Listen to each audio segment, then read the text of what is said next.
Huwag mong isisi kay Mateo kung bakit hindi ko magawang tanggapin yung pagmamahal mo. Sa sobrang sama ng ugali mong yan, kahit kailan hindi ako magkakagusto sa katulad mo. At saka, yung ugali at pagmumukha mo hindi dapat pagkatiwalaan. Ganon? Lakas talaga ng loob mo dahil sa lalaking to, no? Ito bang pinagmamalaki mo, ha? Pwes itong bagay sa kanya. Alam mo, tanda, isa ka pa eh. Masyado kang pakialamero. Naaalibadbaran na ako sa itsura mo. Tingnan mo nga yung sarili mo. Ang dumi-dumi mo. Pareho ka lang ng mga inililigpit mo dito eh. Mabaho, marumi, katulad ng mga basura. Maniwala po kayo sa akin. Alam ng Diyos na hindi ko magagawa magnakaw. Nagtatrabaho po ako na marangal para sa pamilya ko. Maawa na po kayo. Huwag niyo po akong tanggalin sa trabaho. Kailangan ko po ang trabahong ito. Alam mo kung anong tinutukoy ko. Isa kang sinungaling at gustong-gusto kong pilipitin at hilahin yung dila mo. Kaya bago pa mangyari yun, mas mabuti pang magsabi ka na lamang ng katotohanan, iho. Taon 2000, Maynila. Maagang umalis ng bahay ang mag-amang sinamang Rene at ang anak niyang panganay na si Mateo upang pumunta sa bukid. Namulat sa simpleng buhay ang kanilang pamilya, pagsasaka ang kanilang pangunahing ikinabubuhay. Habang abala sa pagbubungkal ng lupa ang mag-ama sa ilalim ng tirik na init ng araw, ay biglang napatigil si Mang Rene at hinawakan nito ang kanyang dibdib. Tay, ayos lang po ba kayo? May masakit po ba sa inyo? Wala anak. Ayos lang ako. Nahilo lang ako sa sobrang init at medyo pagod na. Sigurado po ba kayo, Tay? Magpahinga po muna kayo. Ako na lang po tatapos nito. Sige anak, mabuti pa nga siguro. Ipahinga ko na lang muna ito. Iinom lang muna ako ng tubig. Medyo nanunuyo na rin ang lalamunan ko eh. Papalakad pa lamang si Mang Rene papunta sa kubo para kumuha ng maiinom na tubig, nang bigla na lang itong humandusay sa lupa at nahirapang huminga.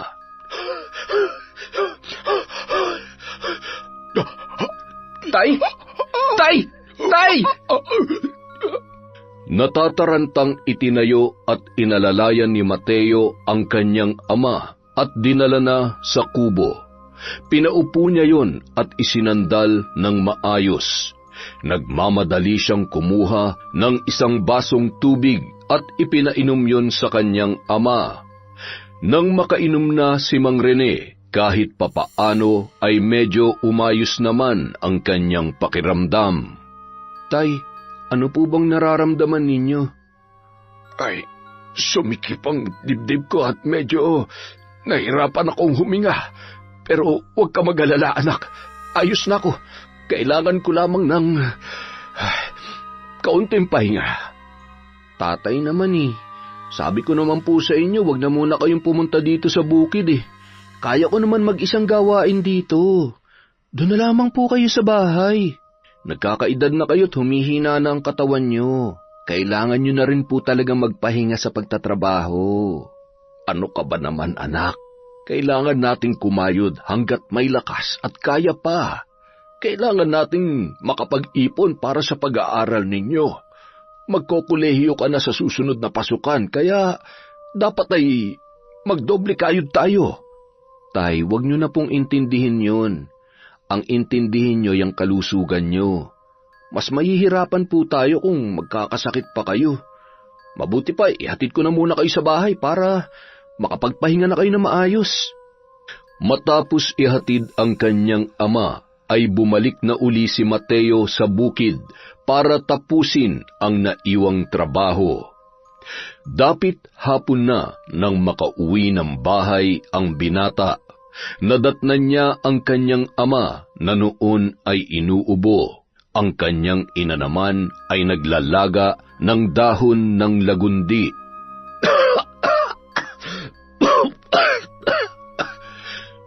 Tay, kailangan niyo munang ipahinga yan ha. Ako na po munang bahala.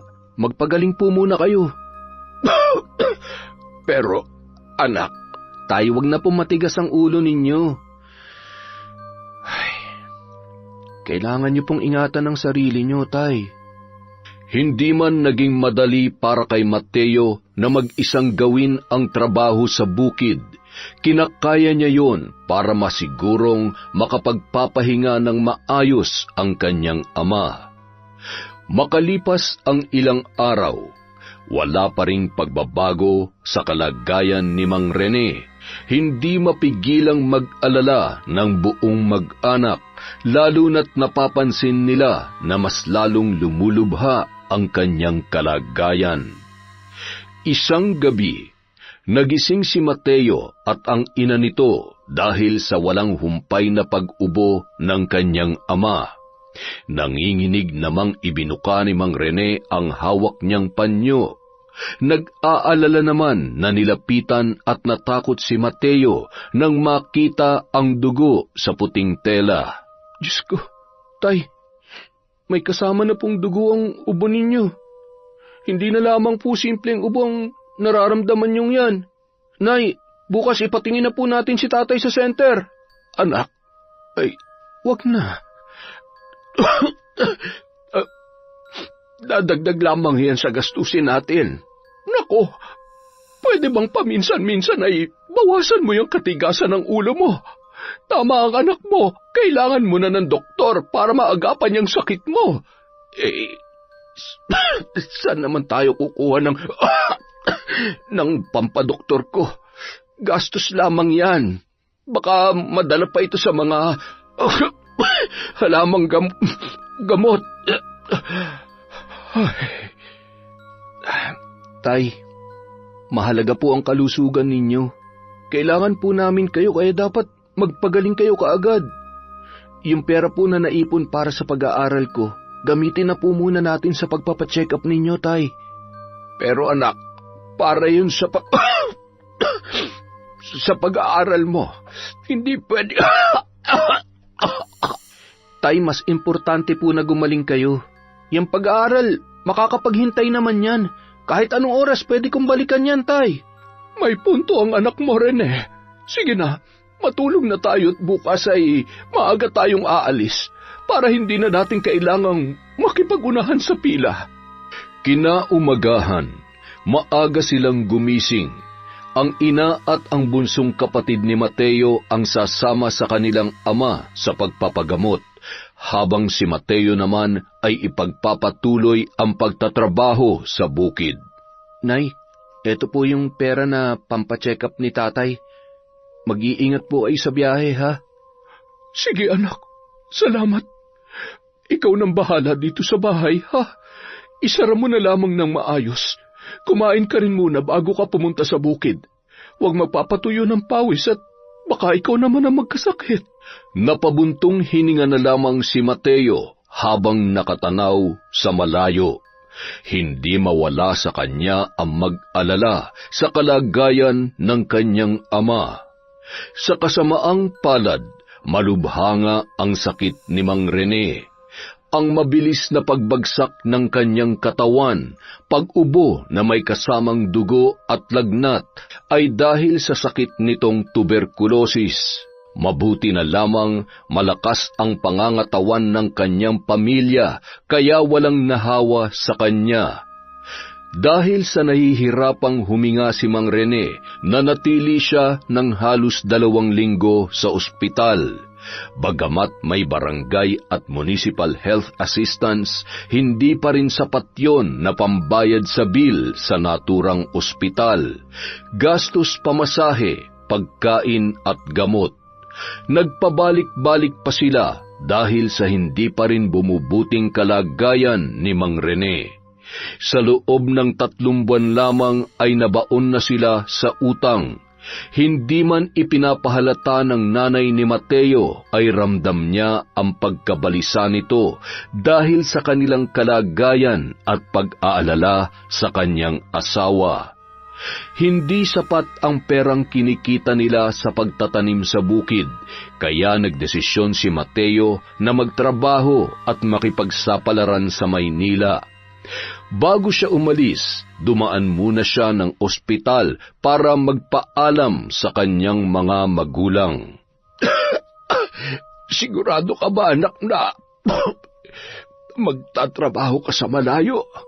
Hindi ka ba mahihirapan doon?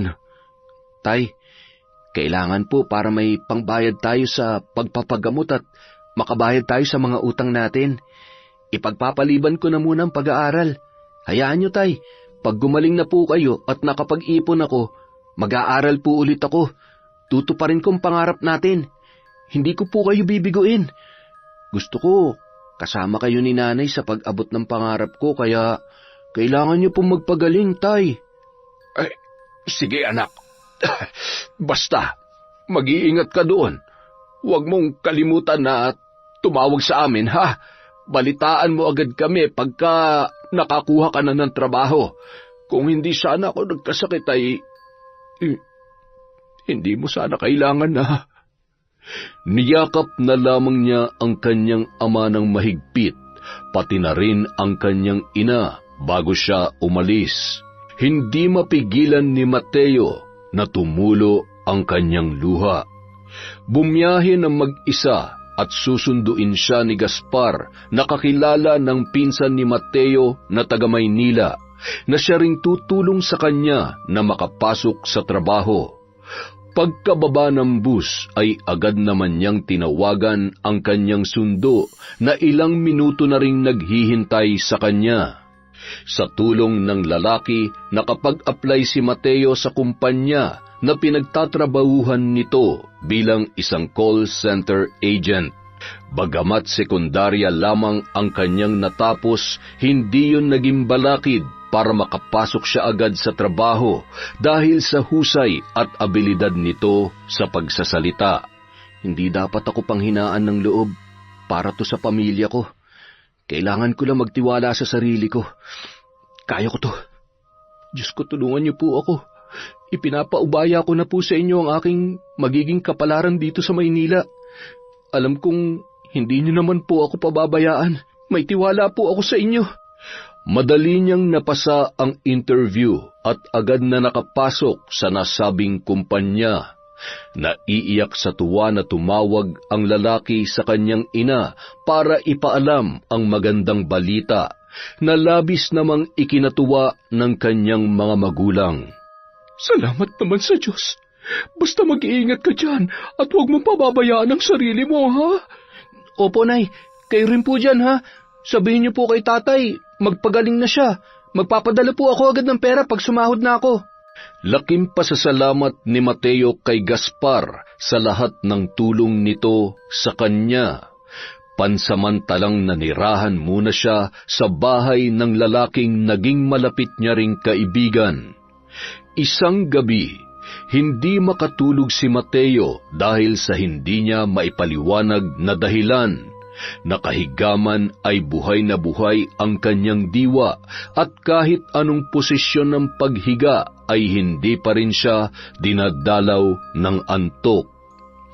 Kinaumagahan, maagang nag-asikaso si Mateo upang pumasok at sumabak sa unang araw niyang trabaho bilang call center agent. Tol, ang aga mo namang gumising. Mukhang excited ka sa unang araw ng trabaho, ah. Oo, hindi nga ako nakatulog na maayos eh. Hindi ko alam kung kinakabahan ba ako o ano. Ano ka ba? Sa una lang yan mahirap, pero pag nagamay mo na, sisiw na lang yan sa'yo at para ka na lang naglalaro. Balita ko nga, ang galing mo daw mag-English at sumagot sa interview. Hindi naman. Mahilig lang kasi akong magbasa kaya marami akong baon na English. Sa unang linggo ng kanyang trabaho ay siya ang laman ng usap-usapan at tuksuhan. Bagamat baguhan ay pinag-iinitan ng mga mapanlait na mata ng ilan sa kanyang mga kasamahan. Kaya pala mukhang sunog ang kilay. Siguro lagi ka nakababad sa araw. Nakikita kaya siya sa dilim? Siguro kapag ngumiti. Tumigil nga kayo dyan. Mas mabuti pagalingan nyo na lang sa trabaho. Ay, akala mo naman kung sino kayong mga artistahin at gwapo. Sa kabila ng kulay at balat ni Mateo, hindi naman maikakaila ang taglay nitong kagwapuhan. May ibang nakikisabay sa tawanan ni na Marvin at may iba naman na palihim na napapatili sa kilig kapag nagsasalita ang binata. Mapapanganga ka kapag nagsalita na siya dahil napakaganda ng boses nito at napakagaling din bumigkas ng mga salita. Samantala, natuon naman ang tingin ni Mateo sa isang babae na noon ay sinasaway ang mga kasama na nagtatawanan. Tumabi yun sa kanya at matamis siyang nginitian. Hi, ako nga pala si Irish. Pagpasensyahan mo na sila ha. Ganyan lang talaga yung mga yan kapag may bago. Masasanay ka rin sa ugali nila. Ayos lang. Totoo naman ang sinabi nila kaya hindi naman ako na-offend. Sa bukid kasi ang trabaho ko kaya araw-araw bilad sa initan. Hindi ko naman yun kinakahiya. Basta wag mo na lang silang pansinin. Mananawa rin yan sa pangasar. Binigyan si Mateo ng kanyang TL ng kopya ng dapat niyang pag-aralan, ang mga dapat niyang gawin. Hindi rin naging problema sa kanya ang paggamit ng computer dahil kahit papaano ay natutunan niya ito nung itinuro yon sa kanilang eskwelahan. Sinimulan niya na ring kabisaduhin ang script kung paano sagutin ang customer kapag ito ay tumatawag. Makalipas ang ilang araw, natutunan agad ni Mateo ang sunod-sunod na gawain sa tulong na rin ni Irish. Ang galing mo naman. Ang bilis mong matuto. Samantalang yung iba dito sa atin, inaabot ng ilang buwan bago matutunan yung trabaho. Pinabilib mo ako doon ha. Matalino na, mabait pa. Hindi tulad ng iba dyan, puro lang yabang. Wala namang... Alam mo na. Salamat ha. Tsaka sa galing mo magturo, talagang kahit sino naman matututo ka agad. Ay sus, nampola pa. Hindi totoong sinasabi ko. Pabulong na nagtatawanan ang dalawa habang si Marvin naman nakakunot ang noo na nakatingin sa kanila. Inis na inis ito dahil hindi man lang siya magawang pansinin ni Irish na matagal niya nang sinusuyo. Samantalang si Mateo na halos ilang araw pa lamang nakikilala ng babae ay nagawa na nitong makipagbiruan. Pagsapit ng 5:00, nagsimula ng mag-asikasong magligpit ng mga gamit ang mga katrabaho ni Mateo.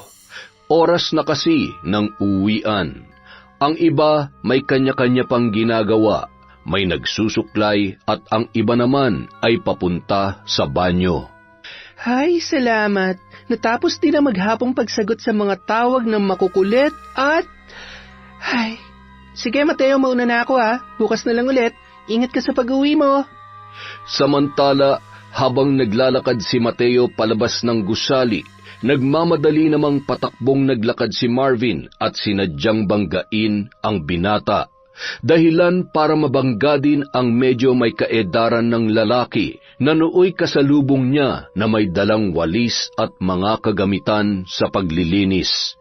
Natumba ang matanda at agad namang inalalayan ni Mateo na tumayo. Napakatatanga! Parang harang kasi kayo sa daan. Tumabi nga kayo dyan. Ayos lang po ba kayo? Pasensya na po kayo, Manong. Hindi ko sinasadya. Alam ko, iho. Hindi mo naman kasalanan. Napakawalang modo talaga ng Marvin na yon. Teka. Mukhang ngayon lang kita nakita dito, ha. Baguhan ka lang, ano? Opo. Mahigit 1 linggo pa lang po ako dito. Ay, ganun ba? Ako nga pala si Tonyo. Ikaw, anong pangalan mo? Mateo po. Mag-iingat ka sa taong yon, Mateo.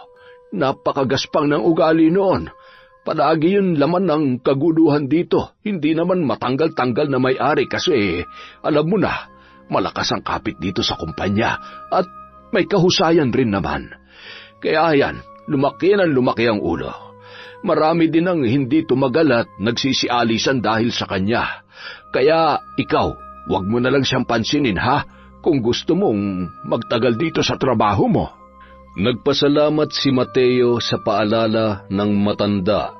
Simula noon napadalas na ang pagkikita ng dalawa. Tuwing pumapasok si Mateo, palagi siyang inaabangan ng matanda.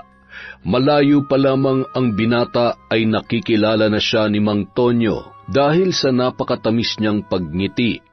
Madalas rin niyang inaabutan yon ng kung anong pagkain.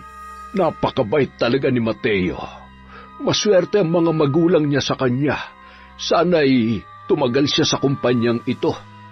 Matapos ang isang buwang pagtatrabaho, nakatanggap na si Mateo ng sahod. Agad siyang nagpadala ng pera sa kanyang pamilya sa probinsya. Nanatili muna si Mateo sa apartment ni Gaspar dahil hindi pa sapat ang kanyang kinikita para makalipat dahil mas inuuna niya ang pagpapagamot ng kanyang ama. Hindi naman tumanggi si Gaspar sa pakiusap ng kaibigan dahil nagbibigay naman ito ng ambag sa renta. Masayang-masaya ang mag-asawa nang matanggap ang kanyang perang ipinadala. Kahit papaano ay meron na silang panggastos para sa pagkain at pagpapagamot kay Mang Rene. Mateo anak, salamat ha. Malaking halaga itong ipinadala mo. Nagtira ka ba para sa sarili mo? Naku, wag po kayong mag-alala, Nay. Ako po ang bahala dito. Kasyang-kasya pa po ang pera ko hanggang sa susunod na sahod ko. Anak, wag mong pababayaan ang sarili mo dyan ha. Baka naman hindi ka na kumakain ng maayos sa kakatipid mo. Nagpatuloy ang kanilang usapan at hindi maipagkakaila na sa kabila ng puyat at pagod sa trabaho ay gumagaan ang pakiramdam niya kapag nakakausap niya ang kanyang mga magulang at kapatid. Isang araw, nakasalubong ni Mateo si Marvin habang papunta siya sa kantin. Kung ano-ano na naman ang mga panlalait na sinabi ni Marvin sa lalaki at narinig na naman yon ni Mang Tonyo, na napailing-iling na lamang sa inaasal ng hambog na binata. Grabe na talaga ang ugali ng lalaking yon. Pasalamat siya at mabait si Mateo kaya hindi siya pinapatulan. Nagtitimpi lamang ako sa mga bastos ang ugaling katulad mo. Ay nako, makakahanap ka rin ng katapat mo, loko-loko. Pagdating ni Mateo sa loob ng opisina, nadatnan niya na nagkakagulo ang lahat. Nangingisay at naninigas ang panga ni Marvin. Kapansin-pansin din ang paninigas ng kalahati ng kanyang katawan. Marvin, tol, ano nangyayari sa'yo? Ay, Diyos ko! Humingi kayo ng tulong! Dalhin natin siya sa klinik! Kanina hindi naman siya ganyan! Wala naman siyang sakit! Di kaya kinukulam siya? Kulam? Sino naman ang kukulam dito sa atin? Oo, yung mga taga-probinsya. Hindi ba marami mangkukulam doon? O kaya mambabarang? Hoy, Mateo, tama ba ako? Nagkatinginan ang lahat at sabay-sabay na nilingon si Mateo. Pinagtanggol naman ni Irish ang lalaki sa kanyang mga kasamahan. Ano ba kayo? Hindi nga natin alam kung ano nangyayari kay Marvin. Malay natin kung may sakit lang talaga siya. Ay, dalhin niyo na yun sa klinik para may magawa kayong tama. Hindi yung kung ano-anong pinagsasasabi niyo dyan. Nang akmanang bubuksan ang pinto ng isa sa kanilang mga katrabaho para puntahan ang kanilang team leader, bigla namang nagsalita si Marvin at bumalik na sa dati ang kanyang bibig. Ano nangyayari sa akin? Oh, ano tawag niyo dyan? Bigla na lang naging okay si Marvin? Ganyan na nangyayari kapag pinaglalaruan, kinukulam o binabarang. Taga-probinsya ako kaya alam ko yan. Sino naman ang gagawa nito sa kanya? Bakit ngayon lang ito nangyari kay Marvin? Sino ba may galit kay Marvin para ipakulam siya o kaya ipabarang? Hindi kaya ang lalaki na yan ang may gawa nito sa akin. Siya lang naman ang nakasalubong ko kanina at kung makatingin akala mo. Ano ba, Marvin? Bakit ba lagi mo nalang pinag-iinitan si Mateo? Wala kayong karapatan na husgahan ng isang tao na wala kayong sapat na ebidensya. Hindi naman dahil kagagaling lang sa probinsya at baguhan ay ginaganyan nyo na. Alam mo kasi Marvin, bawasan mo yung kagaspangan ng ugali mo. Alam mo, sana nga binabarang ka na para naman mabago yung ugali mo. Kita mo na?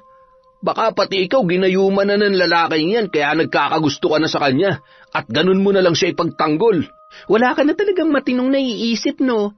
Napakarumi ng utak mo. Mabait si Mateo at alam kong hindi niya kayang gawin ang binibintang niyo sa kanya. Sa inyong dalawa, isama mo na rin yung mga kaibigan mo, mas higit na dapat pagkatiwalaan si Mateo.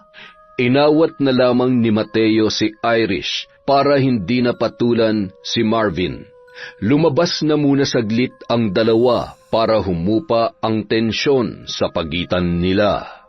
Tingnan nyo, parang aso na sunod ng sunod si Irish sa lalaking yun. Hindi kaya ginayuma talaga ng mokong na yun si Irish? Di ba kayo nagtataka? Halos 1 buwan pa lang sila magkakilala. Tapos ganun na lang siya kaklose ang laking yun. Baka nga may relasyon na yung dalawa eh. Puisit na yan. Dahil sa nangyari, isang maitim na plano ang naisip ni Marvin kasama ang kanyang mga kaibigan. Matapos ang kanilang shift, nagmamadali itong lumabas kasama ang kanyang mga katropa. Nang makalabas na sila sa building, ay hinintay nilang lumabas sina Mateo at Irish. Hinarang nila ang binata at hinawakan ng 2 lalaki ang braso nito. Sinikmuraan ni Marvin si Mateo kaya hindi ito nakapanlaban. Walang hiya ka? Kabago-bago mo lang dito, ang lakas ng loob mong taluhin ako. Hindi mo pa yata ako kilala. Ano ba Marvin? Tikilan niyo na nga si Mateo, wala naman siyang ginagawa masama sa inyo Bitiwan niyo siya, ano ba? Simula nang dumating yan dito, mas lalong lumayo ang loob mo sa akin. Bakit? Ano bang pinakain sa'yo ng lalaking yan, ha? Hindi mo pa nga alam ang tunay na pagkatao niyan eh. Huwag mong isisi kay Mateo kung bakit hindi ko magawang tanggapin yung pagmamahal mo. Sa sobrang sama ng ugali mo yan. Kahit kailan, hindi ako magkakagusto sa katulad mo. At saka, yung ugali at pagmumukha mo ang hindi dapat pagkatiwalaan. Ganon. Malakas na talaga ang loob mo dahil sa lalaking to. Ito bang ipinagmamalaki mo? Pwes, itong bagay sa kanya. Sa gitna ng kaguluhang yun, siya namang pagdating ni Mantonio at nakita ang pangyayari. Sinubukan sana ng matanda na awatin ang mga lalaki, ngunit sa sobrang lakas ng pagkakatulak ni Marvin, natumba si Mang Tonyo. Alam mo, tanda, isa ka pa eh. Masyado kang pakailamero. Masyado na ako naaalibadbaran sa itsura mo. Tignan mo ay sarili mo. Ang dumi-dumi mo. Pareho ka lang ng mga inililigpit mo rito. Mabaho, marumi, katulad ng mga basura. Hindi na nakapagpigil pa si Mateo ng mga sandaling yun, lalo na nang pati ang janitor na si Mang Tonyo ay nadamay na sa pang-iinsulto ni Marvin. Nagpumiglas sa pagkakahawak ng 2 lalaki si Mateo at agad na sinugod si Marvin na napabulagta sa kalye sa lakas ng pagkakasuntok ni Mateo. Sumusobra ka na, Marvin. Wala akong ginagawa masama sa'yo. Trabahong pinunta ko dito, hindi ang makipag-away sa'yo. Ayaw ko lang pumatol sa katulad mo kaya nagtitimpi ako na patulang ka. Pero hindi ko maatim na pati si Mang Tonyo babastusin mo. Hindi ka na naawa sa matanda. Ganyan ka ba pinalaki ng mga magulang mo? O kahit sila hindi mo rin nirerespeto? Alam mo Marvin, naaawa ako sa'yo. Siguro kulang ka lang sa atensyon kaya ka nagkakaganyan. Wala kang pakialam. Gagawin ko kung anong gusto ko at walang makakapigil sa akin kahit na ikaw. Tandaan mo yan! Nagsitakbuhan ang mga kaibigan ni Marvin nang dumating ang 2 gwardya para sila ay awatin. Tinulungan ni Mateo na makatayo ang matanda. Ayos lang po ba kayo, Mang Tonyo? May masakit po ba sa inyo? Salamat, Mateo. Napakasalbahe talaga ng lalaking yon. Dapat sa kanya ay maturuan ng leksyon. Tama po kayo, Mang Tonyo. Dapat putulan na ng sungay si Marvin habang maaga pa. Inalalayan na lamang ni Mateo ang matanda sa paglalakad at sabay-sabay na silang 3 na pumunta sa sakayan ng jeep para umuwi. Kinaumagahan, tulad ng dati paharang-harang sa daan si Marvin, ngunit hindi na lamang ito pinansin ni Mateo. Tuloy-tuloy na lamang siya sa paglalakad habang gigil naman si Marvin dahil hindi ito pinatulan ng binata. Palagi kasi itong naghahanap ng away. Hindi buo ang araw niya kapag hindi nakakapang-asar, lalong-lalo na kay Mateo. Makalipas ang 2 buwan, napapadalas na ang pagsasabay ni na Irish at Mateo kapag kumakain tuwing break time. Unti-unti nang nahuhulog ang loob nila sa isa't isa at makalipas ang ilang linggong panliligaw ni Mateo ay sinagot na siya ng babae. Hanggang isang araw, pagkatapos ng kanilang trabaho, nauna nang lumabas si Irish at nagpaiwan naman si Mateo sandali para tapusin ang kanyang ginagawa. Habang hinihintay ni Irish ang lalaki sa labas, ay siya namang pagdating ni Marvin. Oy, ako bang hinihintay mo? Asa ka? Sino ka naman para pag-aksehan ko ng panahon? Nagpatuloy sa pang-aasar si Marvin sa babae hanggang sa pinipilit na nitong sumama sa kanya si Irish. Mahigpit na hinawakan sa braso nito at nagpupumiglas naman ang dalaga. Nang makita ni Mateo ang ginagawa ng lalaki, ay tumakbo yun papunta sa kinaroroonan ng dalawa. Marvin, bitawan mong girlfriend ko! Ano? Boyfriend mo na yung taga-bundok na yan? Tama ang narinig mo, Marvin. Kami na ni Irish at simula ngayon, hindi mo na siya pwedeng lapitan o guluhin man lang. Kung hindi, ano ha? Sasaktan mo ako? Aba, ang tapang-tapang na ng probinsyanong to Hindi mo kilalang binabangga mo. Wala pang naglalakas loob na kumalaban sa akin dito, Mateo. Alam nila kung paano ako magalit at kung anong kaya kong gawin. Kaya ikaw, matuto kang ilugar ang sarili mo.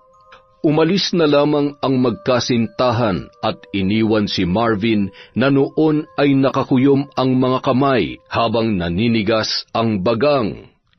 Hindi pa tayo tapos, Mateo. Hindi mo maaagaw sa akin si Irish. Pagdating ni Mateo sa bahay, isang malungkot na balita naman ang kanyang natanggap nang tumawag ang kanyang ina. Doon lamang niya nalaman na mas lumala pa ang kondisyon ng kanyang ama. Nagkaroon ng komplikasyon ang sakit at kinakailangang maoperahan sa lalong madaling panahon. Nang sumunod na araw, habang nagpapahangin sa labas ng building si Mateo, ay sinundan naman siya ni Marvin. Nakatingin siya sa malayo at mababakas sa mukha nito ang bigat ng kanyang problema. Hoy, Mateo ang taga-bundok. Ano nangyari sa'yo, Hiniwalayan ka na ba ni Irish? O baka naman natatakot ka na sa akin? Alam mo kasi, hanggat nandito ka, araw-araw magiging miserable ang buhay mo. Araw-araw, hindi tinatantanan ni Marvin si Mateo. Pinayuhan naman ni Mang Tonyo ang lalaki na kung maaari ay humanap na lamang ng ibang trabaho para makaiwas sa binata at malayo sa peligro ang kanyang buhay. Hindi po pwede, Mang Tonyo. Hindi naman po ako sigurado kung matatanggap ako agad sa ibang kumpanya. Kailangan na po maoperahan ng tatay ko, kaya titiisin ko na lang kahit ano pang sabihin niya. Naawa naman ang matanda sa sitwasyon ni Mateo. Napakabait na bata at mapagmahal sa pamilya. Hindi niya alam kung bakit hindi niya kayang tingnan na lamang na nahihirapan at inaapi ang binata. Kinaumagahan, nabulahaw ang masarap na pagtulog ni Marvin nang tumunog ang kanyang alarm clock. Halos ayaw pa nitong idilat ang kanyang mga mata dahil sa sobrang antok. Nang akmanang mag-uunat-unat siya ay naramdaman niyang hindi niya maitaas ang kanyang mga kamay. Dumilat ang lalaki at nanlaki ang mga mata nito nang makita ang kanyang sarili. Nananaginip ba ako? Bakit namamaga ang mga paa at kamay ko? Totoo ba ito? Ano nangyayari sa akin? Kinusot-kusot niya ang kanyang mga mata, baka sakaling namamalik mata lamang siya, at sa muli niyang pagdilat, bumalik sa normal ang kanyang katawan. Lalo siyang nabahala dahil hindi niya maipaliwanag kung ano ang nangyayari sa kanya. Sigurado ako na si Mateo may kagagawan nito. Simula nang dumating yung lalaki na yun, nagsimula na rin ang mga kakaibang nangyayari sa akin. Kaya malakas ang hinala ko na may sa demonyong lalaking yun. Humanda siya sa akin. Pagpasok niya sa trabaho, dumiretso agad siya sa lugar kung saan nakapaskil kung sino ang mga naging outstanding employee sa buwan na yon. Kampante siya na tulad ng dati, siya pa rin ang nangunguna sa lahat. Wala pang nakakahigit sa kanya, kaya kahit maraming natatanggap na reklamo tungkol sa kanya, ay hindi ito basta matanggal ng employer. Nadatnan niya na nagkukumpulan ang mga kasamahan at nagbubulong-bulungan pa ang mga yun. Tabi, paraan nga. Gusto kong makita ang pangalan ko. Sigurado nasa unahan na naman yan. Tiningnan siya ng mga kasamahan niya at nagtawanan na lamang. Nainis naman si Marvin sa nakakainsultong tawanan ng kanyang mga katrabaho. O bakit? Totoo naman ah. Simula nang pumasok ako dito, wala pang nakakatalo sa akin. Ako ang pinakamagaling na empleyado dito at lahat kayo walang binatbat.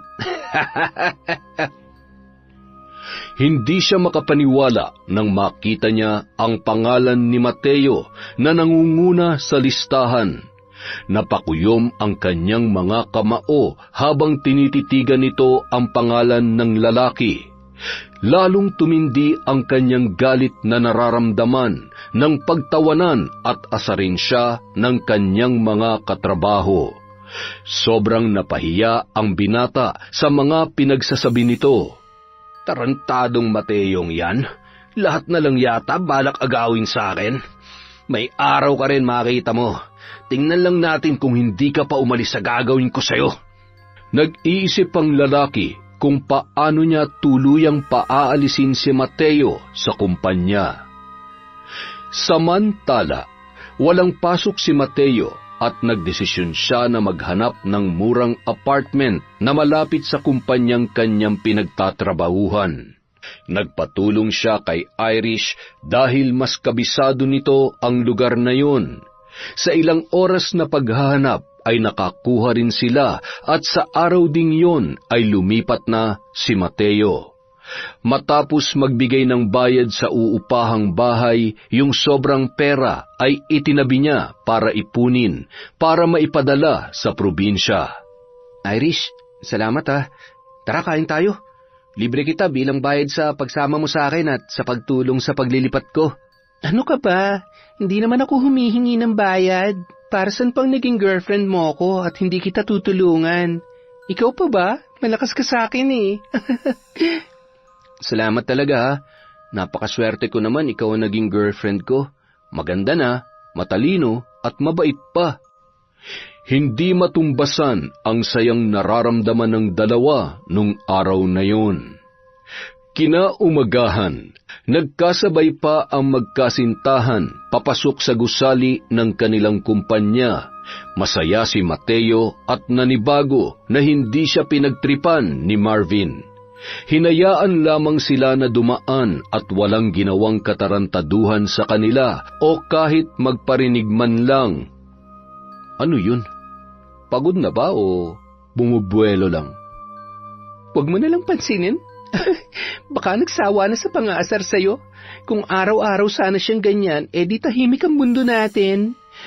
Hay, sana naman natauhan na dahil wala naman siyang napapala sa pambubwisit sa atin. Iginugol na lamang nila ang oras sa trabaho, ngunit pasimple naman silang sinusulyapan ni Marvin at ng mga kaibigan nito. Pagdating ng lunch break, pumunta muna saglit sa locker room si Mateo para tumawag sa kanyang ina at kumustahin ang kalagayan ng kanyang ama. Hindi rin siya nagtagal dahil naghihintay si Irish sa kantin para sabay silang kumain. Nagmamadali ang binata na lumabas at nakasalubong ang kanyang katrabahong lalaki na noon ay papunta rin sa nasabing silid. Tiningnan siya ng malagkit ng lalaki at parang pinagdududahan ang kanyang mga kilos. Nang bumalik sila sa trabaho, nadatnan ng dalawa na humahagulgol ang isa sa kanilang mga katrabaho dahil nawawala daw ang pera nito na ipapadala sana sa kanyang kapatid na nag-aaral.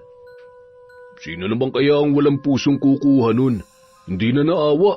Pinaghirapan ng tao tapos ganun na lang kabilis nakawin ng walang kahirap-hirap. Nakarating na sa kanilang TL ang nangyari at tinanong nito kung sino ang huling pumasok sa silid na yon. Ayon naman sa nakakita kay Mateo, siya ang huling nakita roon at nagmamadaling lumabas. Ma'am, hindi malabo na si Mateo nga ang kumuha ng pera. Balita ko, kailangan niya ng malaking pera para sa operasyon ng kanyang amay. Siguro natukso siyang kunin dahil malaking tulong na rin yon para sa kanila. Tumigil ka nga, Marvin. Hindi yun sapat na dahilan para magnakaw si Mateo. Bakit? Nakita mo ba na siya talaga ang kumuha? Nandun ka ba nung ginawa niya yon? Ang lakas naman ng loob mo na pagbintangan si Mateo. Maniwala po kayo, hindi ko po yung kayang gawin. Oo, kailangan ko ng pera at laki ako sa hirap. Pero ni minsan, hindi po sumagi sa isip ko na kumuha ng pera ng iba. Ay nako, huwag ka na magmalinis, Mateo. Ilabas mo na para matapos na to. Bakit pa parang siguradong-sigurado ka na si Mateo nga ang kumuha? Siguro may kinalaman ka dito, no? Siguro plinano mo lahat ng to para mapagbintangan si Mateo. Di ba gusto mo na siyang mapaalis dito? Pwede ba tigilan mo nga ako, Irish? Baka mapahiya ka. Paano kung tama ang sinasabi ko, ha? Kilala na kita, Marvin. Alam kong kaya mong gawin ng lahat kapag gusto mo. Kaya hindi malabong mangyari ang sinasabi ko. Tingnan natin. Mabuti pa para magkaalaman na, isa-isahin natin ang mga gamit natin para mapatunayan kung sino talaga ang kumuha. Sumang-ayon naman ang lahat at inisa-isa ng kanilang team leader na kapkapan sila, ngunit wala itong nakuha, lalo na kay Mateo. Muling nagsalita si Marvin at sinabi na bakit hindi halughugin ang kanilang locker, baka doon itinago ang nawawalang pera. Sabay-sabay silang pumunta sa locker room at unang binuksan ang locker ni Marvin. Mapang-asaryong tumawa dahil walang nakita sa loob noon. Halos maubos ng tingnan ang lahat ng locker maliban sa locker ni Mateo. Biglang nakaramdam ng kaba ang binata. Oh, Mateo, bakit parang nanginginig ka, ha? Kinakabahan ka ba dahil mabibisto ng tunay na kulay mo? Maniwala po kayo. Hindi totoong binibintang ni Marvin sa akin. O bakit parang kabadong-kabado ka na? Huwag kang kabahan kung hindi naman ikaw ang kumuha. Tingnan na lang natin. Si Marvin na ang nagboluntaryo na halughugin ang locker ni Mateo. Nang buksan lahat ng zipper ng bag ni Mateo, tumambad sa lahat ang pera na nagkakahalagang 20,000 piso at yun nga ang pera na nawawala ng isa sa mga kasamahan nila. Oh, anong ibig sabihin nito? Magsisinungaling ka pa ba, Mateo? Heto ng ebidensya. Ikaw nga ang kumuha ng pera. Isang iglap lang nakatanggap ng malakas na suntok si Mateo mula sa kanyang katrabaho na nawalan ng pera at inawat ang dalawa ng kanyang team leader at pinapunta sa opisina ng kanilang boss para magpaliwanag. Labis na nagmakaawa ang lalaki at pilit nitong itinatanggi na hindi siya ang kumuha ng pera, pero hindi ito naging sapat para paniwalaan nila si Mateo. Noon lamang kasi nangyari ang ganoong insidente sa kanilang opisina. Maniwala po kayo sa akin. Alam ng Diyos na hindi ko magagawa magnakaw. Nagtatrabaho po ako ng marangal para sa pamilya ko. Maawa po kayo, huwag niyo po akong tanggalin sa trabaho. Kailangan ko po ang trabahong ito. Hindi na pinakinggan ang pagmamakaawa ni Mateo. Sa halip ay nasuspindi siya ng 1 linggo habang iniimbestigahan pa ang totoong nangyari. Walang nagawa ang binata kundi ang lumabas ng silid at humagulgol na lamang. Nakita naman yun ni Mantonio at sa matanda niya inilabas ang kanyang sama ng loob. Huwag kang mag-alala, Mateo. Lalabas din ang totoo. Alam kong inosente ka sa binibintang nila. Sigurado ko na yang si Marvin ang may kagagawan. Gusto ka niya lamang mapaalis sa kumpanya. Hindi niya matanggap na nakahanap na siya ng katapat. Hayaan mo, tutulungan kita para mapaamin niyang salbahing yan. Po, paano niyo po gagawin yun? Basta ako nang bahala. Magtiwala ka lamang sa akin. Naghanap na mapagkakakitaan si Mateo habang hindi pa siya nakakabalik sa trabaho. Sa tulong ni Irish, pansamantalang namasukan siya bilang tindero ng isda sa pwesto ng tiyuhin ng dalaga. Nataon namang nagawi si Marvin at ang kanyang mga barkada sa palengke kaya pinagtawanan siya ng mga yun. Hindi na lang ito pinansin ni Mateo at nagpatuloy na lamang sa kanyang ginagawa. Kinagabihan, nagmamadaling umuwi ng bahay si Marvin galing sa bahay ng kanyang kaibigan dahil bigla ang sumama ang kanyang pakiramdam. Maaga itong nakatulog dahil sa iniindang sakit ng ulo. Bigla siyang bumangon nang maramdaman niyang tila nahihirapan siyang huminga. Maya-maya may naririnig siyang mga bulong na tinatawag ang kanyang pangalan. Napatingin siya sa bintana na noon ay nililipad ang kurtina dahil sa lakas ng hangin. Sino ka? Lumabas ka! Anong kailangan mo sa akin? Aamin ka o papatayin kita? Anong aaminin ko? Hindi ko alam ang sinasabi mo. Alam mo kung ano ang tinutukoy ko. Isa kang sinungaling at gustong-gusto kong pilipitin at hilahin yung dila mo. Kaya bago pa mangyari yun, mas mabuti pang magsabi ka na lamang ng katotohanan, iho.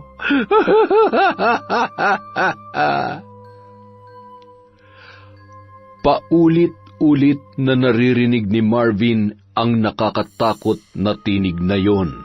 Nagpapalipat-lipat ang direksyong pinagmumulan sa kanyang magkabilang tainga. Habang nanginginig at sumisiksik naman sa sulok ng kanyang kwarto si Marvin. Unti-unting nararamdaman niya ang mga kamay na sumasakal sa kanyang leeg, dahilan para mahirapan siyang huminga. Nagising ang binata na basang-basa ng pawis at hangus na hangus. Ramdam niya pa rin ang sakit ng pagkakasakal. Nahawakan niya ang basang parte ng kanyang higaan at nang amuyin niya yon, tsaka niya lamang napagtanto na napaihina siya sa kanyang salawal. Naiiritang bumangon ang binata para magpalit ng pambabang kasuotan at ibabad ang sapin ng kanyang kama. Kinaumagahan, pinagmasdan niya ang kanyang sarili sa salamin. Nanlaki ang kanyang mga mata nang makita ang pasa sa kanyang leeg. Doon niya na siguro na lahat ng nangyari ng gabing yon ay hindi panaginip lamang.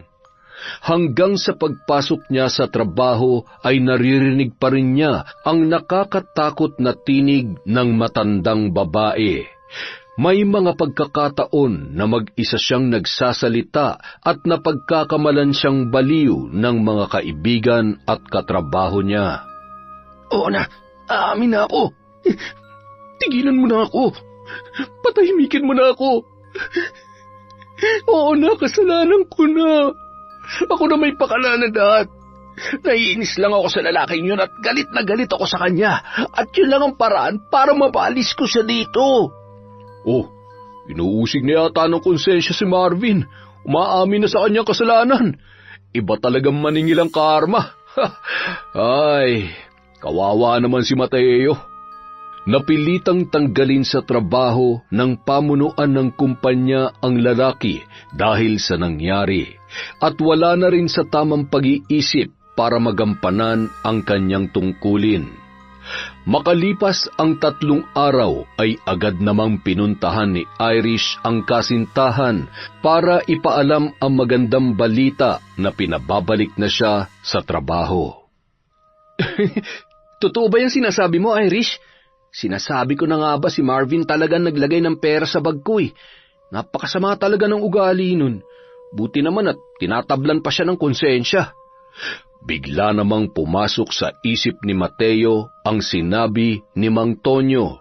Hindi niya alam kung paano napaamin si Marvin dahil sa pagkakakilala niya dito ay hindi ito basta-basta nagpapatalo. Kinaumagahan, pagbalik ni Mateo sa trabaho, agad niyang pinuntahan ang matanda para kausapin. Ay, mabuti naman iho at nakabalik ka na sa trabaho. Hindi ba sabi ko sa iyo, ako nang bahala. Tutulungan kita. Maraming salamat po, Mang Tonyo, pero paano po yun? Ano pong ginawa niyo kay Marvin? Huwag mo nang isipin yon. Ang mahalaga, nalinis mo ang pangalan mo at sisiguraduhin ko na magtatanda ang Marvin na yon. Paano po at huwag nang madaming tanong, Mateo. Basta ito'ng tandaan mo, dahil sa kabutihan ng iyong puso, handa kitang tulungan. Basta magsabi ka lang, pera lang sa pera, ha? Pagdating sa bagay na yun ay problema yan ng lahat ng tao. Bakit nakakunot yan noo mo? Huwag ka mag-alala, malalaman mo rin sa takdang panahon. Sige na, babalik na ako sa trabaho ko. Malalim na buntong hininga at tila hindi kumbinsidong ngiti na lamang ang itinugon ni Mateo sa matanda dahil hindi niya rin ito mapilit na sabihin kung ano ang totoo. Humingi naman ng pasensya ang kanyang mga katrabaho dahil naniwala sila kay Marvin. Nagbigay din ng kaunting halagang tulong ang mga katrabaho niya para sa pagpapagamot ng kanyang ama, na labis niya namang ipinagpapasalamat. Samantala, magulo at pabugso-bugso pa rin ang emosyon ni Marvin. Madalas yung nasa labas ng building at nagmamasid. Hindi pa tayo tapos, Mateo. Sige, magsaya ka ngayon dahil isang araw, hindi mo nagugustuhin mabuhay sa gagawin ko sa'yo. Hindi ako papayag na isang katulad mo lang napipitsuging probinsyano magpapabagsak sa akin. Hindi pa isinilang ang taong makakatalo sa akin. Araw-araw, walang ginawa si Marvin kundi ang magpakalasing at inaabangan kung saan madalas dumaan si Mateo pauwi sa kanyang apartment. Naglalakad lamang ang binata dahil hindi naman gaanong kalayuan ang tinitirhan nito mula sa kanilang trabaho. Sa tuwing nakakasalubong niya si Marvin ay iniiwasan niya na lamang ang lalaki dahil walang mangyayaring maganda kung ito ay papatulan niya. Akala mo kung sinong santo? Bait-baitang ka. Tingnan lang natin kung hindi lumabas ang totoong ugali mo sa gagawin ko sa'yo. Samantala, nag-aagaw ang liwanag at dilim nang pauwi na si Irish sa bahay galing sa kanyang trabaho. Hindi siya naihatid ni Mateo dahil may importanteng lakad ang kanyang kasintahan. Nakaramdam ang babae na parang may sumusunod sa kanya. Maya-maya, bigla na lang may tumakip sa kanyang bibig mula sa kanyang likuran. Sino ka? Bitawan mo ako! Hindi nagtagal, nawalan ng malay ang babae dahil sa panyong may gamot na itinakip sa kanyang bibig. Paggising ni Irish, nakatali na ang kanyang kamay at paa sa isang upuan. Iginala ang paningin nito at doon niya napagtanto na nasa loob siya ng isang abandonadong gusali. Tulong! Tulungan niyo ako! Bigla namang dumating ang isang lalaki na may hawak na kutsilyo at abot tainga ang ngiti. Marvin, anong gagawin mo sa akin? Pakawalan mo ako, hayop ka talaga! Tulong! Tulungan niyo ako! Shh! Irish naman. Pwede ba huwag kang magsisigaw? Masasayang lang ang laway mo dahil walang makakarinig sa'yo dito. Anong kailangan mo sa akin? Sa'yo? Wala, pero sa boyfriend mo meron. Pero pwede rin namang kitang mapakinabangan. Tutal, matagal na akong patay na patay sa'yo eh. Kaya lang, hindi mo ako pinapansin. May pagkaisnabera ka at suplada.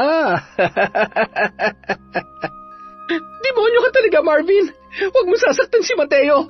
Wala naman siyang ginagawa masama sa iyo, ah! Hindi mo na matanggap na wala ka palang binatbat sa kanya. Puro ka lang yabang. Dahil sa kanyang narinig, hinawakan sa leeg ni Marvin si Irish at tinutukan ng kutsilyo. Anong sinabi mo? Bawi mo yung sinabi mo! Hayop! Tingnan lang natin kung hanggang saan ang tapang niya kapag nalaman niya na nasa akin ka. Kinabukasan, nagtaka si Mateo dahil mag-aalas 8 na ay hindi pa rin dumarating si Irish. Bigla siyang kinabahan dahil ni minsan hindi pa ito na-late sa trabaho. Sinubukan niyang tawagan yon, ngunit hindi nito makontak ang dalaga. Hindi mapakali ang lalaki kaya minabuti nitong magpaalam na mag-half day sa trabaho para alamin ang kalagayan ng kanyang kasintahan. Pagdating ni Mateo sa apartment ng babae, wala itong nadatnan at ayon sa mga kasamahan nito, kagabi pa raw hindi umuwi si Irish. Hindi niya na yon natawagan pagka-uwi niya nung gabing yon dahil nakatulog siya sa sobrang pagod.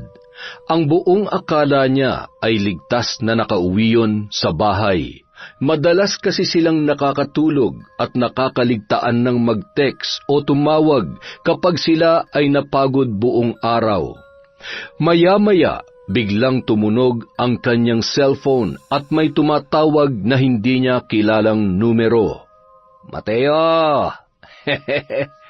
Sigurado, ngayon hinahanap mo na si Irish. Tama ba ako?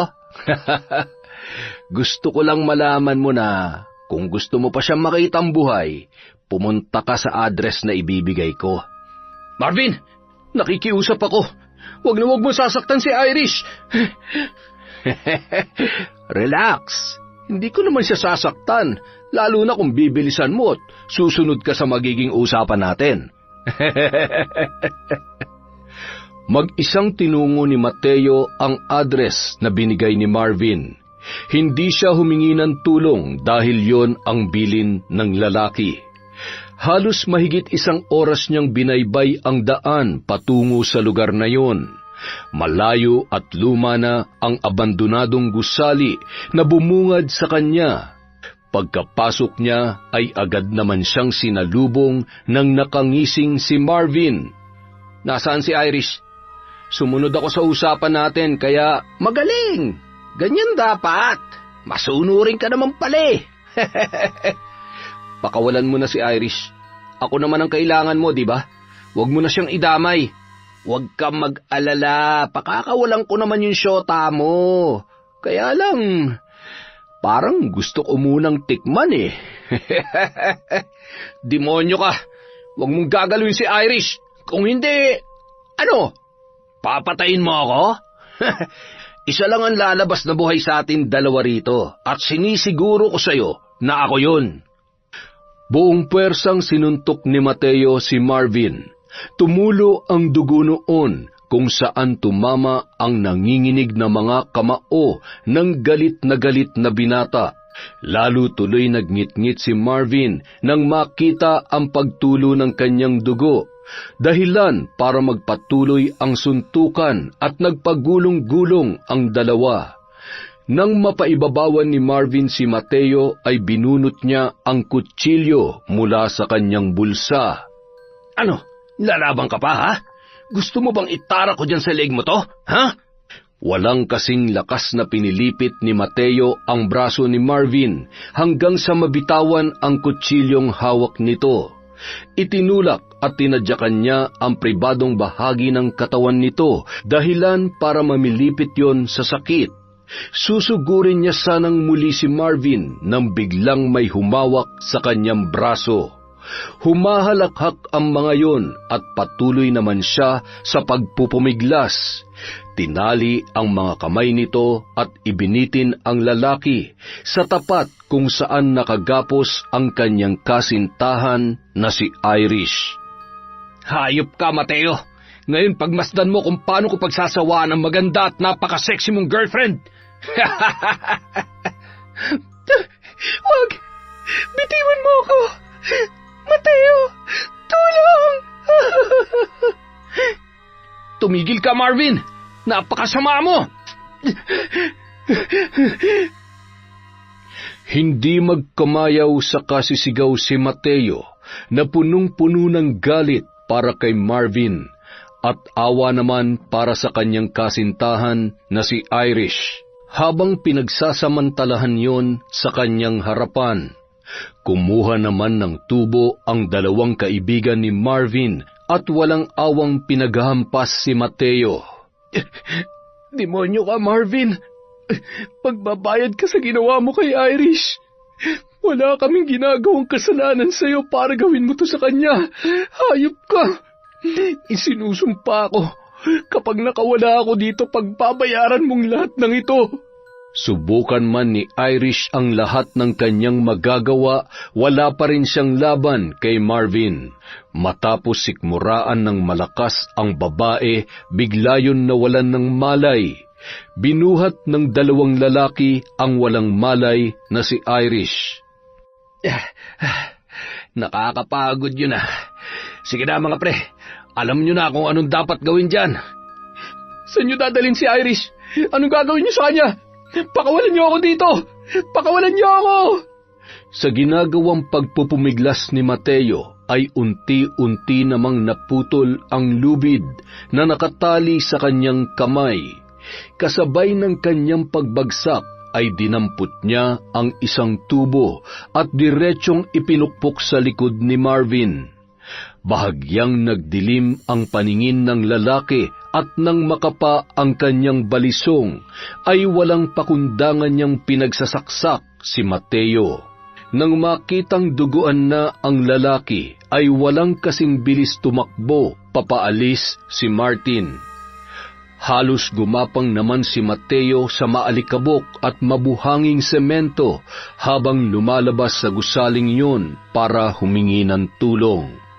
Unti-unti nang umiikot ang kanyang paningin sa dami ng dugo na nawala sa kanya, ngunit pinilit niyang makalabas hanggang sa makarating sa kalsada bago yon nawalan ng malay.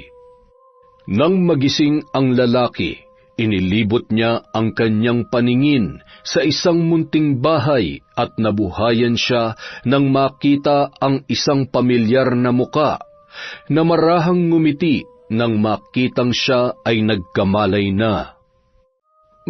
Mang Tonyo? Ako nga, Mateo. Salamat naman at nagising ka na. Ano pong ginagawa ko dito? Paanong nawala ang mga sugat ko? Ay, hindi na importante pa kung paano. Ligtas ka na, yun ang mahalaga. Nandito ka sa bahay namin. Mabutit ang apo ko nakakita sa iyo sa kalsada, kaya nailigtas ka. Kung nagkataon ay baka... Ay, walang awa may gawa nito sa iyo. Mang Tonyo? Si Irish po. Nasaan po si Irish? Si Irish? Kasama mo rin siya? Ay sus Mariosep, hindi namin siya nakita. Sino bang halangang kaluluwang may gawa nito? Si Marvin na naman ba? Opo. Gusto niya akong patayin. Hayop siya. Pinagsamantalahan niya si Irish habang nakagapos ako sa harapan niya. Wala akong nagawa. Hindi ko na iligtas ang babaeng mahal ko. Sinasabi ko na nga ba, walang ibang gagawa nito sa iyo kundi si Marvin. Sana iligtas si Irish at hindi siya. Ay, sagad na ang kademonyohan ng lalaking yon. Ikinuwento ni Mateo sa matanda ang mga natatandaan niyan nangyari ng mga oras na yun. Nanginginig pa sa sobrang galit si Mateo dahil wala siyang ibang gusto kundi ang maghiganti sa ginawa ni Marvin sa kanila ng kanyang girlfriend. Hindi ako titigil, Mang Tonyo, hanggat hindi ko nahahanap si Marvin. Pagbabayarin ko siya sa ginawa niya sa akin. Ipaghihiganti ko ang kahayupang ginawa niya kay Irish. Kailangan ko makita si Irish. Hanapin ko siya. Huwag kang mag-alala. Tutulungan ka namin para lumabas si Marvin sa kung saang lunggaman siya nagtatago ngayon. Isang magaling na mambabarang ang asawa ko na si Azon.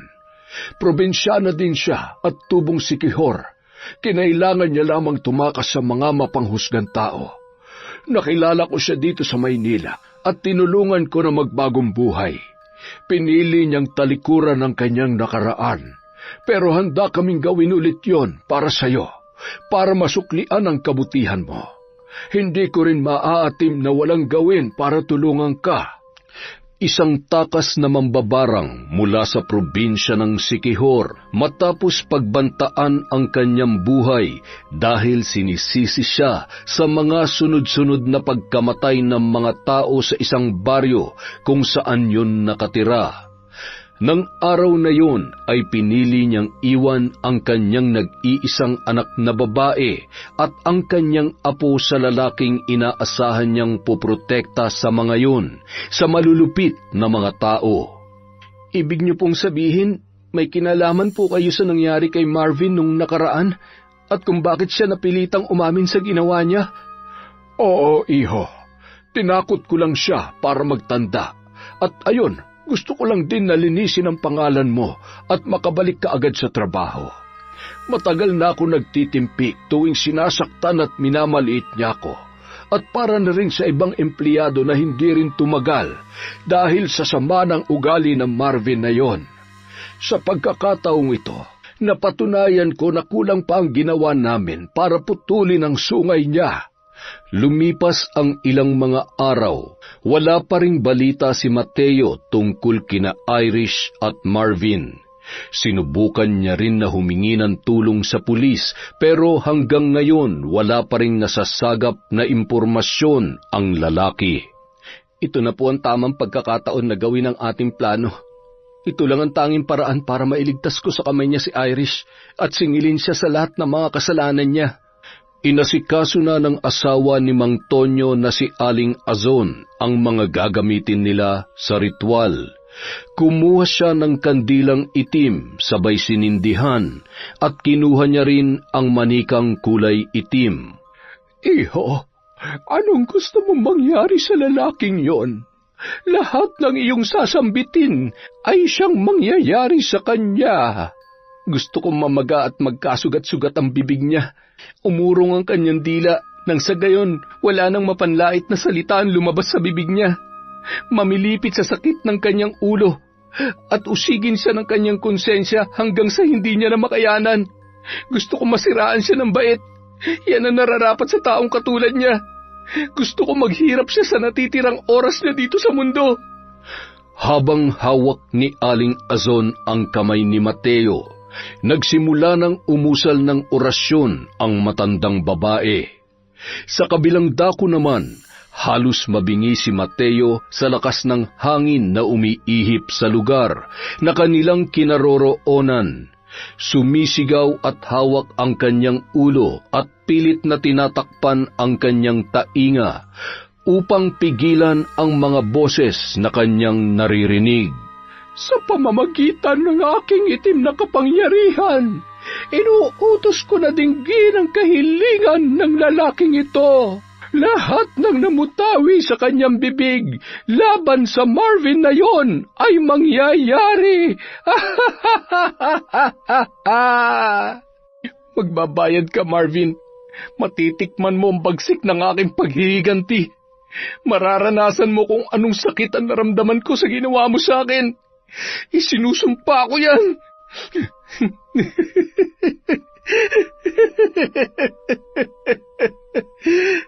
Samantala, patuloy na naririnig ang halakhak ng isang lalaki at ang matinis na tinig ng isang bruhang mambabarang.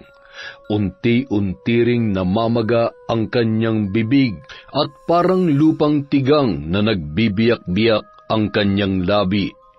Nagsisigaw sa sobrang hapdi at tumitilamsik ang dugo mula roon.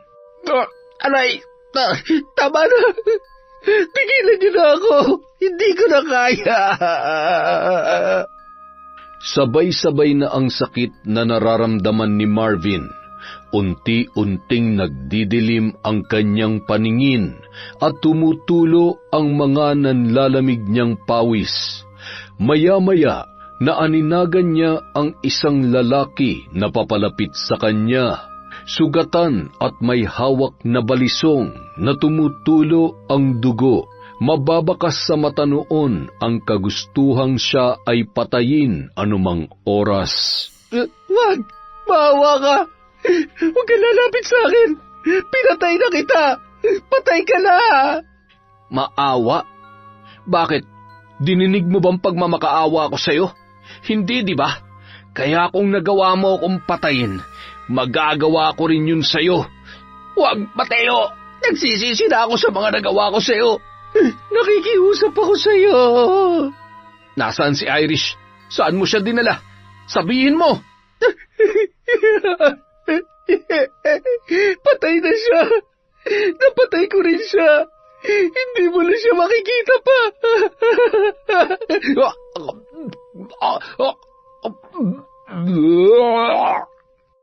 Hawak ni Marvin ang kanyang leeg na animoy tinutusok ng karayom. Gusto niyang sumigaw at patuloy na magsalita laban kay Mateo, ngunit wala ni katiting na boses ang lumalabas sa kanyang bibig. Samantala, muling bumalik ang espiritu ni Mateo sa kanyang katawan. Tumutulo ang kanyang luha at butil-butil na pawis. Bumitaw na ang lalaki sa pagkakahawak sa kamay ng matanda. Ipagpatuloy lang po natin ang pagpapahirap sa kanya hanggang sa lumabas na siya sa pinagtataguan niya at sumuko sa mga pulis. Kilala kong pagkatao ni Marvin. Hinding-hindi yun basta susuko. Hindi sapat na makulong siya para magtanda. Makalipas ang isang linggo, hindi pa rin gumagaling si Marvin. Sa tulong ng kanyang kaibigan na may alam kung saan siya pwedeng ipagamot, ay bumiyahe sila ng malayo papuntang probinsya ng Quezon para doon magpatingin sa isang albularyo. Mahigit kalahating araw bago nila narating ang lugar, pagdating nila sa bahay ng manggagamot ay nadatnan nila ang mahabang pila ng tao na halos mga dayo rin sa lugar na yon para magpagamot. Kailangan natin mag-antay, Marvin, kung gusto mong gumaling ka. Wala tayong magagawa kundi ang sumunod sa pila. Saad ng kaibigan ni Marvin nang nagpupumilit na siyang sumingit sa pila. Tanging senyas ng kamay lamang ang ginagamit ni Marvin kung gusto nitong makipag-usap dahil sa tuluyan ng umurong ang kanyang dila. Matinding paghihiganti ang dahilan kung bakit ito ginagawa sa iyo, iho. Ano bang kasalanan mo sa taong yon? At ganun na lamang katindi ang kanyang pambabarang sa iyo. Maraming gustong sabihin ang binata, ngunit walang maintindihan ang albularyo sa kanya. Nang ibalin ang tingin ng albularyo sa kasama ni Marvin, hindi na ito umiimik dahil sa takot. Naisip nito na hindi imposibleng mangyari din sa kanya ang ginawa kay Marvin, lalo na't tinutulungan niya yon. Hindi ko maipapangako na gagaling ka agad sa isang gamutan. Susubukan kong kontrahin ang kapangyarihan ng mambabarang na may gawa nito sa iyo. Gamit ang antigo at benditadong medalyon, nagsimulang mag-usal ng orasyon ang matandang albularyo at pagkatapos ay hinaplos ang lieg ni Marvin. Kumuha ang manggagamot ng 7 dahon ng pandan at dinikdik yun hanggang sa lumabas ang katas at inorasyonan, tsaka ipinahid sa ulo ng binata. Samantala, habang umuusal ng orasyon si Aling Azon ay bigla itong nakaramdam ng kakaiba. May kumukontra sa aking kapangyarihan. Natitiyak ko na humingi siya ng tulong sa isang albularyo. Pero huwag kang mag-alala, Mateo. Hindi ako titigil sa ginagawa ko at pagpapalakas ng sumpa sa lalaking yon. Hanggat hindi niya napagbabayaran ang ginawa niya sa iyo, lalong-lalo na sa iyong kasintahan. Kinabukasan, bumalik sa trabaho si Mateo sa kabila ng kanyang pinagdadaanan. Naging usap-usapan sa kumpanya ang nangyari sa kanila, lalo na kay Irish na hanggang sa mga oras na yon ay hindi pa rin natatagpuan. Samantala, nagpabalik-balik si Marvin kasama ang mga kaibigan nito sa albularyo hanggang sa manumbalik yun sa normal. Sa wakas, magaling na ako. Alam ko may kinalaman si Mateo sa lahat na nangyari sa akin. Antibay mo rin Sa kabila ng lahat, buhay ka pa rin. Nakampante si Marvin na tuluyan ng nawala ang barang na ginawa sa kanya. Makalipas lamang ang isang araw, nagsimula na naman itong makaramdam ng kakaiba. Hindi magkamayaw sa pagsigaw sa sobrang sakit ng kanyang ulo, at may kung anong insekto na lumalabas sa kanyang ilong. Para rin siyang dinuduyan sa ere sa sobrang pagkahilo, dahilan para maglakad yun na animoy lasing. Tinawagan niya ang kanyang mga kaibigan, ngunit ni isa ay walang sumasagot sa kanya. Walang nagawa ang lalaki kundi ang bumalik sa albularyo. Nang hihina na bumiyahe mag-isa si Marvin sa kagustuhan nitong mawala ang sakit. Mas pinili na lang niyang wag sumakay sa pampublikong sasakyan para mapadali ang kanyang pagbiyahe.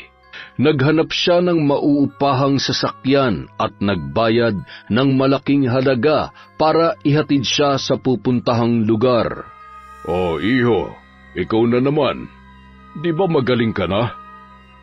Yun din po ang itatanong ko sa inyo. Bakit po bumalik na naman ang nararamdaman ko?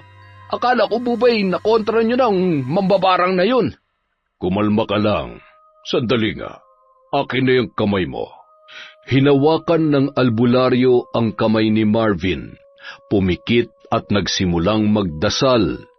May kakaibang naramdaman ang albularyo at muli niyang tinanong ang binata. Tapatin mo nga ako, iho. Marami ka bang kagalit o kaaway? Bakit ho? Dahil mukhang hindi lamang iisa may gawa nito sa iyo. Ho? Anong ibig niyong sabihin? Aray. Iba na ang gumagawa nito sa iyo ngayon. Nararamdaman ko na mas matindi ang galit ng gumagawa nito kesa noong una. Pero parehong kapangyarihan ang kanilang ginagamit. Mas mabisa nga lamang at mas malakas ngayon. Hindi ko lang mabatid kung ano ang koneksyon nila sa isa't isa. Meron ka bang nakaaway na pamilya ng mambabarang? Wala po akong maisip. Tanging si Mateo lamang ang alam kong pwedeng gumawa nito sa akin. Sige na po, tulungan niyo po ako ulit. Hindi ko na po talaga kaya. Ayan na naman, ang sakit. Muling sinubukang kontrahin ng albularyo ang ginagawa ng mambabarang. Ngunit sa pagkakataong yun, tila mas malakas ang orasyon na ginagawa sa kanya. Puno ng puot at galit ang puso ng taong ito. Kaya ang mabuti mong gawin, humingi ka na lamang ng tawad. Kapatawaran ng taong ito ang tanging makakapigil sa kanya. Kung hindi niya bibigyan ng puwang sa kanyang puso ang pagpapatawad, kamatayan mo lamang ang magpapatahimik sa taong ito. Kamatayan? Hindi. Hindi pwede. Hindi ako pwede mamatay. Ayoko. Pakiusap, tulungan niyo po ako. Nababatid ko na malalim ang dahilan ng kanyang galit. Nararamdaman ko rin ang bigat at kasamaan sa mga mata mo. Hindi na ako mamamagitan pa. Diyos na ang bahala magpasya kung ililigtas ka niya. Nagawa ko na kung ano ang dapat kong gawin. Makalipas ang ilang oras, nakarating na si Marvin sa lugar kung saan siya nagtatago. Nagulat na lamang ito nang biglang magsidatingan ang mga pulis. Lumabas ang lalaki mula sa pintuan sa likod ng kanilang bahay at mabilis na tumakbo at nagtago sa may damuhan. Ngunit hindi niya natakasan pa ang mga pulis. Nahuli siya ng mga yon at agad na pinusasan. Bitawan niyo ako. Wala akong kasalanan. Pakawalan niyo ako. Samantala, nakarating naman ang magandang balita kay Mateo. Agad niya itong pinaalam kay Mang Tonyo. Nadatnan ng lalaki na muling nagsasagawa ng ritual si Aling Azon. Aling Azon, huwag niyo na pong ituloy yan. Huwag niyo na po siyang patayin. Sapat na po na makita kong nakakulong si Marvin. Sa rehas niya pagbabayaran ng mga kasalanan niya. Sisiguruhin ko mabubulok siya sa bilangguan. Hinding-hindi na siya makakatakas sa mga kasalanan niya. At hindi na nga itinuloy ng matanda ang ginagawa niyang ritual dahil sa kahilingan ng binata. Tumayo na lamang ito at niyakap ang lalaki. Napakabuti ng puso mo. Nanaig pa rin ang awa kesa sa paghihiganti. Tulad ng ikinukwento sa akin ng aking asawa, tunay na napakabusilak ng iyong kalooban. Sana'y pagpalain ka ng Diyos sa iyong kabutihan. Kung lahat ng tao sa mundo ay katulad mo, marahil ay payapa at pantay-pantay sana ang pagtrato sa lahat. Diyos na po ang bahala sa kanila. Ipinauubaya ko na po sa kanya ang lahat. Makalipas ang ilang sandali, agad na pinuntahan ni Mateo si Marvin sa kulungan. Hindi ko nga alam. Bakit pang kulit mo? Mukha ba akong hanapan ng nawawalang tao? Kung ako sa'yo, tanggapin mo na lang na tuluyan na siyang mawawala sa'yo. Hayop ka talaga. Ayaw ko na sanang magkasala pa ng dahil sa'yo. Pero sagad na ako, Marvin. Kapag hindi ko nahanap si Irish, humanda ka sa akin.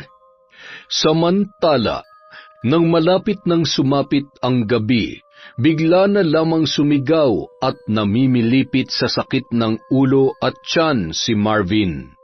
Ilang sandali pa ay sumiksik na naman yun sa ilalim ng kanyang higaan na animoy takot na takot.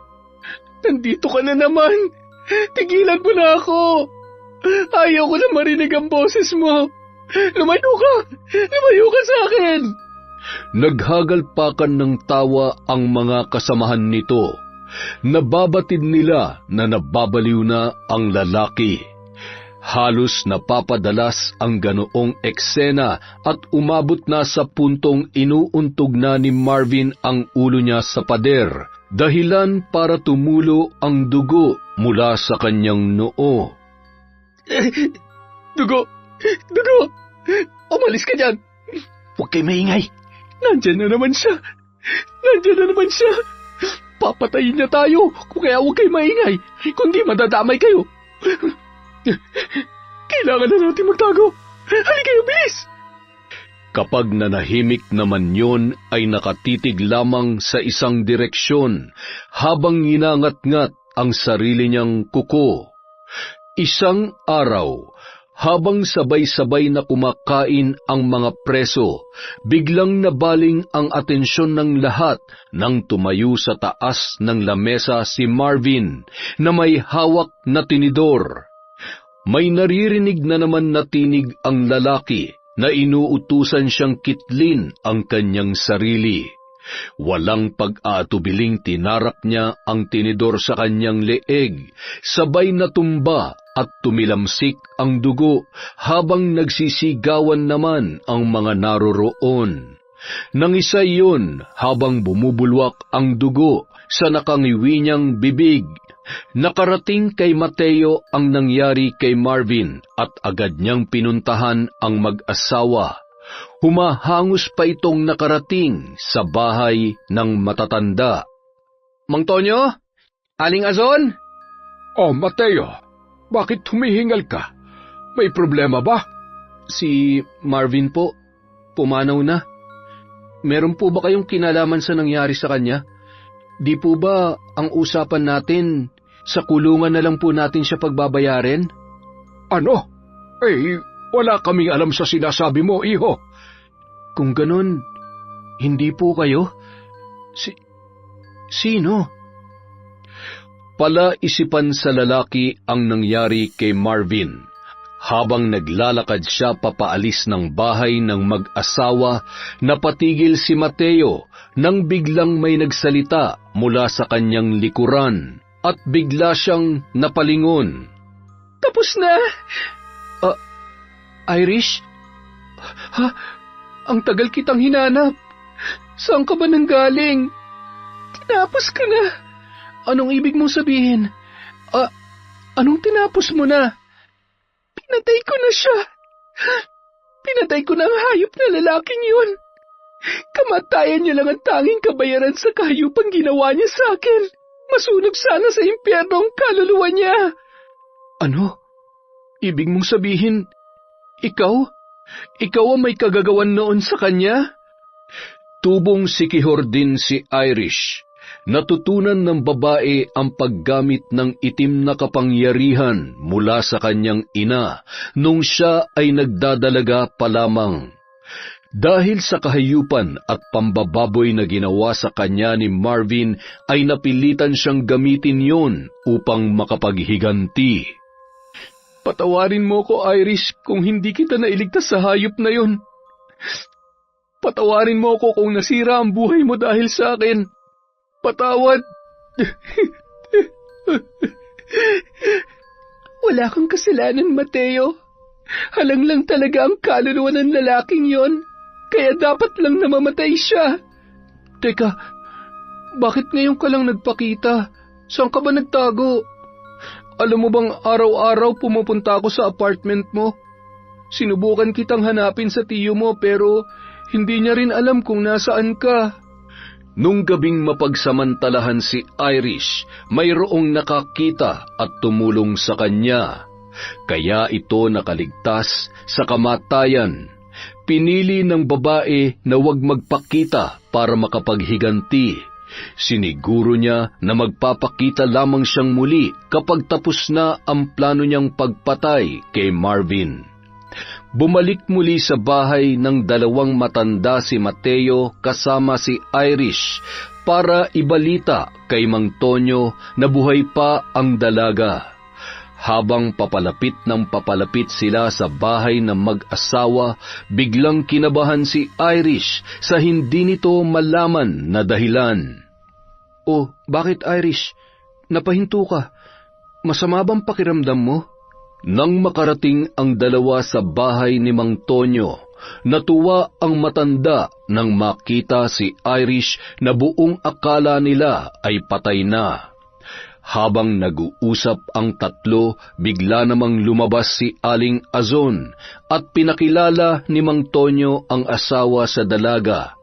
Nang hawakan ni Irish ang kamay nito para magmano sa matanda, nanlaki ang mata ni Aling Azon nang makita ang balat sa kamay ng dalaga. Apo ko! Apo! Ikaw nga ba yan? Ano? Si Irish yan? Paano nangyaring apo mo si Irish? Yang balat sa kamay niya. Pareho kaming mayroon. Tandayan na lahi ng isang mambabarang. Tingnan nyo, magkatulad kami. Wala na po si nanay. Patay na po siya. Si tatay naman po ay iniwan kami dahil hindi po siya sang-ayon sa ginagawa ni nanay. Nagkaroon po ng malubhang sakit si nanay dahil hindi niya po tinalikuran ng itim na kapangyarihan. Natalo po siya ng isang manggagaway, dahilan po kung bakit siya namatay. Itinago ko po ang libreto at nangako na iingatan ko po yon. Hindi ko inakalang tuluyan kong yayakapin ang itim na kapangyarihan. Hindi ko nga po ata matatakasan ng kung anong itinakda ng tadhana. Nasa dugo po talaga natin ang pagiging mambabarang. Patawarin mo ko, Apo. Napabayaan ko kayo.